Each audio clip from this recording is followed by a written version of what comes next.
Greetings, welcome back to another video. This time we are doing Hedge, which I think we could say is the hardest easy map in the game.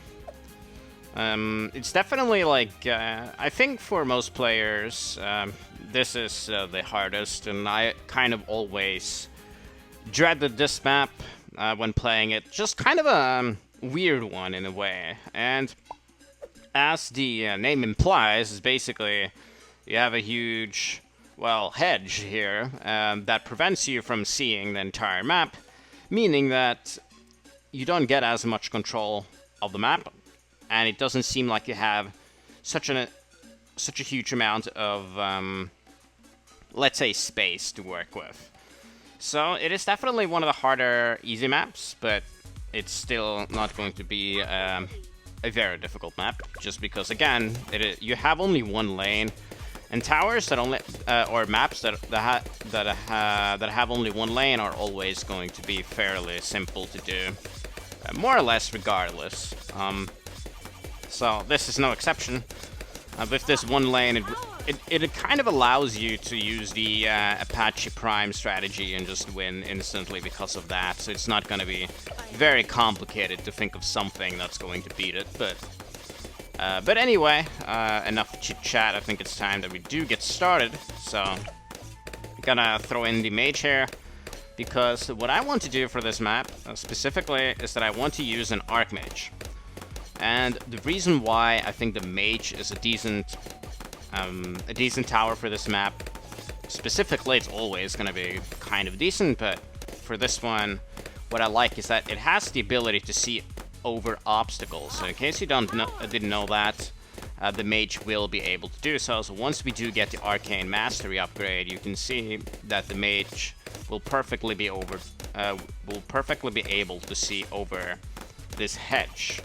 And that's going to be a little bit significant, because it naturally allows you to cover a lot more ground than you would normally be able to. But there's a lot of good strategies for this map. Naturally, I have a very, very beautiful band here, so something like Inferno Ring or Tax Zone is going to be good. And of course, Perma Spike is good, if you want to do that. And the Heli Pilot, and yeah, probably the Plane is okay too, the Monkey Ace. A lot of stuff you can do, but I want to use the Mage for this one. I haven't really been using the Archmage as my main tower, so here we go. As you can see, it covers this part of the map too. So I will be getting a village soon enough to give it even more range, as well as an alchemist. And I am gonna go for something very, very silly this time around. I say silly just because it is highly unnecessary to take such a drastic risk, but as we are approaching the very end of the easy maps, all of the fun strategies that we can do are kind of going out of the window. They're going to be out of the equation fairly soon, as the maps do get more difficult. So what I will be doing, where should I place this village? I do want to cover Sada this time around. I guess this is okay. So when I do the bigger radius, I cover her. So I'm going to be using the radar scanner as well soon enough. We don't need it just yet, just because the Sada can take care of camos. I guess I should be getting the arcane spike soon, so maybe we should save up for that, because Sada will be able to take care of most Bloons at the moment. And you can see that she has this very beautiful little circle here in this perfect bend that allows her to attack for quite some time, so it's going to be tough for the Bloons to actually leak. And we do have the ability in case something does leak, and the ability is going to be more significant later on. So this is a strategy that you can use, just that you just do something else by the time the Archmage is on the table, let's say. You could even go for Perma Brew or something, would be good. But what I'm going to be doing is that I'm going to be going for a Homeland defense. I'm yet to use it, and I did test this earlier, that it is able to win, but I need to clutch up with the abilities and such. And I had a lot of close calls. So what might happen is that I end up dying and making a fool out of myself, which well, would be typical, but it is what it is when I try to sort of have fun these last maps, as we are getting rapidly closer to harder maps. So I was not able to afford that in time. I guess that's kind of a big deal. It is indeed a big deal. I just need to go for the good old restart trick here, because I need to actually get the right upgrade for this. There we go. Kind of had a feeling that would happen. Had a feeling, so that means we should be getting the jungle drums and just as much buffs as we possibly can. I get the alchemist as well. Faster throwing. And now it should be fairly straightforward. There we go. As you can see, it is a completely different damage output right there. I'll get the radar scanner.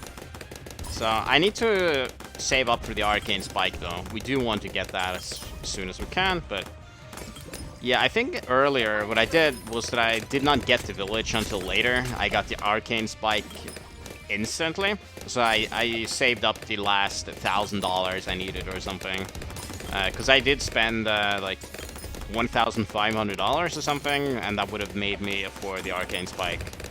But that's what I did in my test run. But here I just kind of forgot that the money was a little tight, but it's not like it mattered. Just you know, just had to buff the Archmage a little bit, or yeah, the Wizard a little bit. So yeah, it's not gonna be too difficult to do this, but it is definitely one of the harder easy maps for sure, just because of the pattern is weird and you have some obstacles. There is some stuff happening for once, and it is sort of the very first taste of some difficulty, you could say. Yeah, I would say it's harder. Is it harder than Lotus Island? That's kind of tough to say. Maybe the Lotus Island is a little harder. But, of course, they're all easy. But Hedge is kind of more on the annoying side than some other other maps. I would say that Streambed and Cracked are easier than this one, and they are both labeled as intermediate maps. Even Sulphur Springs could be easier than this one, honestly. But it is all very easy, close. Every map is easy at this point. But anyway, right now we're just saving up for the Archmage, and there isn't too much to say about that. We're gonna be getting enough money for it very early on. It's only 34,000. Unfortunately, it has been nerfed a little bit, but still it is very good. It's gonna do quite a bit of damage, especially as we get the village going on later, and that's gonna be insane for the Archmage. So be prepared for that. Maybe I could have found like a better spot, maybe a little further back, considering this huge circle. Maybe I could cover more ground if I had like a better placement, but it doesn't matter too much. I do need the village to be in range, and it's not that easy. And I also want the village to have Sada, because that means that Sada will also be affected by Homeland defense. Otherwise, it would be tough, you know. So I think this is fine. I hope it is gonna work. It's gonna be a little bit stupid if it doesn't, because I would have to kind of pull the emergency brake, as they say, and get a spikestorm or something to help out, and or a glue, maybe a glue gunner. That'll be funny, a super glue or something. That would be kind of sick, but I do like to do something different, you know. That's what we are doing here, and we will be doing that in the next videos too. Almost leaked a little bit there, but as you can see, the mage has a lot of range, so it is going to be able to cover a lot of ground. But here we need to use the ability. There's no need to worry about that. It's just the way it is. I'm gonna use that. Just to put, that's kind of the reason, or the advantage of Sada, is that she has 2 abilities that can reach anywhere on the track, so that is extremely useful. And yeah, that's kind of one of her main strengths, and one of the reasons she's not as powerful. But there you go, there's the Archmage. So the Archmage is going to destroy everything until the 80s, 90s, I guess, when things do get a little more challenging, the ceramics get more HP, etc. So we just need to wait until that happens. Before that, we will be getting the MIV though, so the Archmage can pop purples with the fire. So we have complete DDT popping power. We don't have to worry about any nonsense there. And from there, it is the Homeland. But before the Homeland, we need to get the forget the one before Homeland. I think it's called like Call to Arms. I think something like that. So yeah, Homeland is extreme. The buff you get from Homeland is really, really strong. And the one from Call to Arms is 50% attack speed and pops, so it just does a lot more damage and you attack way faster. So naturally, once that's active, you will be doing a hell of a lot of damage, and with towers such as the Archmage, that's going to be very, very significant. But as I said, I may have to throw in something else for the sake of emergency. Who knows what that could be, but we'll see what happens. I'll try to... an ice tower is also possible, you know, get like a...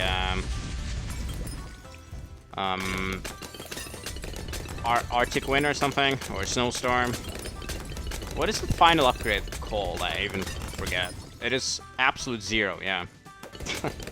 That could be possible, because it doesn't do that much damage, but it does freeze everything, which would be very significant, because it stalls, meaning that the ability is gonna be up faster. So, yeah.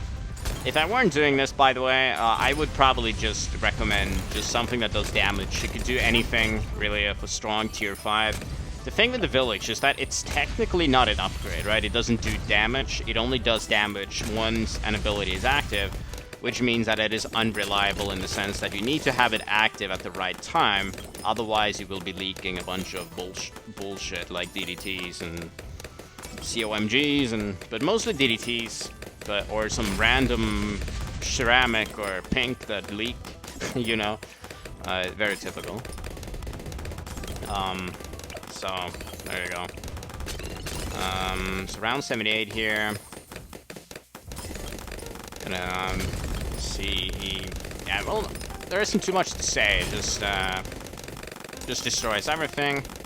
We now got the Call to Arms up and running. Let's see if we can use it. I guess we could use it on round 80 just to test it out. There we go. Let's use it. Instantly destroyed. That's not a very big surprise. One thing that would be hilarious if I get the Homeland defense and then I get the Call to Arms on top of that. But would I be able to get that? Could I fit that anywhere, even if I wanted to? I guess I would have to place it here. I guess that could work for fun, but kind of silly to do, but would be funny nonetheless. The Homeland defense, attack, speed and pops by 100%, and just attacks way, way faster and pops way more. So it is just basically twice as strong as the Call to Arms one. And it does, like, it is extremely strong. So here's 83. As I said, COMGs is the only thing that will give us some trouble, or when we get like more balloons on the screen, and that's not really happening at the moment. 85 is destroyed. Very easy there. I guess I'll save the ability for 87, because that's when we get 4 COMGs. Or is that 89? Kind of forget. Let's see, 87. We have a few COMGs. Let's use it. Completely destroyed. Just absolutely bonkers. But it doesn't last too long, though. It would be a little bit OP if it did. But here we go, 89. And the Homeland, we will be getting it anytime. as we are entering the last 10 rounds of the game, and naturally that is when things could get a little bit dicey, right? Because you get a lot of balloons on the screen in round 92, 94, 96. The ceramics get stronger. As you can see, I need to start using abilities. Needed to use Sawdust abilities there. Probably could have used Homeland, but I'm not too worried. I guess I'll use it now. Completely destroying that round. It's crazy how much damage it does. Absolutely crazy. And let's see. So here's 93. Destroyed. We will need it for 94 though. So let's use it now. 94 is also completely destroyed. That's great. DDTs I'm not particularly worried about actually, because we do a lot of damage to Moabs. Ooh, okay. There we go. I had to use her ability, but better to use her ability than Homeland. So we can use Homeland for 96, which is much needed for 96. There we go. Completely destroyed. Perfect. If we need it for 97, I don't necessarily want to use it, but I guess I have. Okay, she was strong enough. This was surprisingly stressful. It's extremely fun though. Just look at this destruction. This destruction is crazy. Absolutely crazy. But alright, so here's DDTs. Oh, I leaked barely. Oh, that sucks. I didn't have the, I think I used the ability at the wrong time. Maybe now? Almost, okay. Damn it. Let's use that, and... yeah, that didn't help. I'm leaking like a tiny balloon. Oh, that's so stupid. I guess I'll have to use the meme that I was talking about from earlier, with the another Homeland here, or another Call to Arms. I mean, so we can get like another buff. I can't get it up in time though. There we go. Okay, I had to use Sawdust abilities like at the right time, and I didn't. That's silly. Anyway. Ooh. I'm still leaking here. That is insane. Okay, there we go. Let's just use both of these at the same time. There we go, and that should be good enough. There we go. Yeah, so I had to do a little bit of micro in the end, and that kind of goes to show that you gotta be a little bit careful.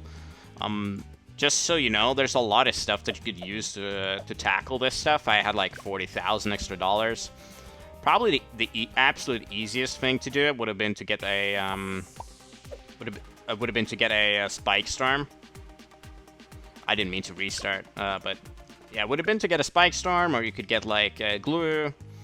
Instead of getting another Call to Arms, you could get like a super glue, and you could get a you could do a lot of stuff to slow things down. As you can see, I leaked like a couple of balloons a few times, but that was really fun, and it was surprisingly strong still.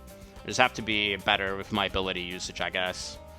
Kind of the typical micro where you need to have Sawda arrive at the exact correct time to get every balloon, but yeah, I hope you guys enjoy that. I definitely had fun with that strategy. So that is Hedge. So here we are more or less at the end of the road for easy maps, with the end of the road being the next one, where I have another kind of a funky strategy, even funkier than this one, I would say. And then we have logs, which is also going to be another funky strategy to end the easy maps and start with intermediate ones. So with that, thanks for watching, and I will see you in the next one.